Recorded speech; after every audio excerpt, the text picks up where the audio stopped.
ఇది కాంగ్రెస్ కుటిల విధానం. మాట మీద నిలబడని నైజం. అధికార దాహంతో అడ్డగోలు హామీలివ్వడం, ఆపై వాటిని అటకెక్కించడం కాంగ్రెస్ దశాబ్దాలుగా అనుసరిస్తున్న సూత్రం. అందుకు కర్ణాటకలో అన్నభాగ్య పథకమే పరమ నిదర్శనం. ప్రతి వ్యక్తికి 5 కిలోల ఉచిత బియ్యం ఇస్తామని ఆశ చూపి ఓట్లేయించుకొని అందలమెక్కి ఇప్పుడు బియ్యం లేవ్ అంటూ తప్పించుకుంది.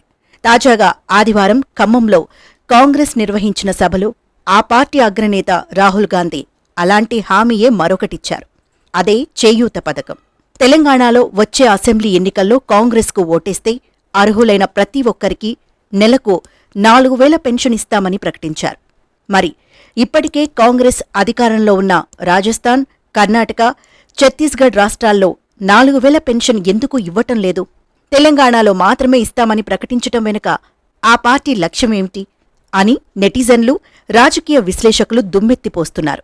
2019 లోక్సభ ఎన్నికల్లో న్యూనతం ఆయ్ యోజన అనే పథకాన్ని కాంగ్రెస్ పార్టీ ప్రకటించి కనీస ఆదాయం పథకం కింద నెలకు 6,000 పెన్షన్ అందిస్తామని మేనిఫెస్టోలో హామీ ఇచ్చింది. నాడు ప్రజలెవరూ కాంగ్రెస్ హామీని నమ్మలేదు. ఆ తర్వాత పలు రాష్ట్రాల్లో ఆ పార్టీ అధికారంలోకి వచ్చినా ఆ పథకాన్ని అమలు చేయలేదు.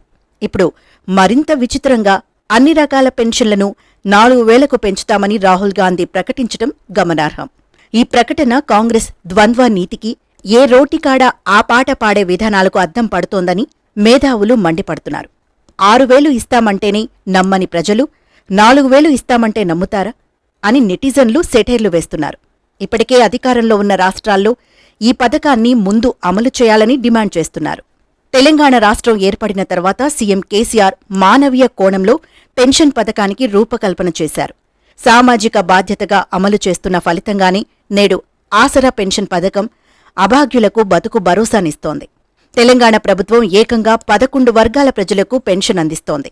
దివ్యాంగులు, వృద్ధులు, వితంతువులు, ఎయిడ్స్ రోగులు, చేనేత కార్మికులు, ఒంటరి మహిళలు, బోధకాలు బాధితులు, డయాలసిస్ రోగులు, గీత కార్మికులు, వృద్ధ కళాకారులు, బీడీ కార్మికులకు సైతం పెన్షన్ పథకాన్ని వర్తింపచేసింది.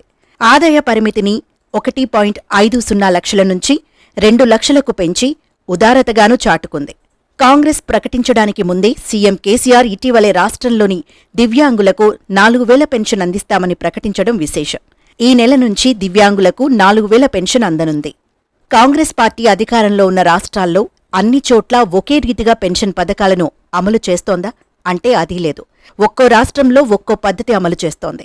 అర్హుల ఎంపికలో అనేక ఆంక్షలు విధిస్తోంది. కుటుంబ వార్షిక ఆదాయ పరిమితుల్లో వ్యత్యాసాలను చూపిస్తోంది. ఎక్కడా 48,000 నుండి 60,000 వార్షిక ఆదాయం మించకపోవడం గమనార్హం. నెల సంపాదన 5 నుండి 6,000 దాటితే కుబేర్ల కింద లెక్కగట్టి కాంగ్రెస్ పాలిత రాష్ట్రాల్లో పెన్షన్ పథకానికి అనర్హులుగా ప్రకటిస్తున్నారు. ఆ ఇచ్చేది కూడా వృద్ధులు, వితంతువులు, దివ్యాంగులకే ఇస్తున్నారు. తెలంగాణ మాదిరిగా గీత కార్మికులు, వృద్ధ కళాకారులు, బీడీ కార్మికులు, బోధకాలు బాధితులు, ఒంటరి మహిళలు తదితర భిన్న వర్గాలకు పెన్షన్లు ఇవ్వడం లేదు.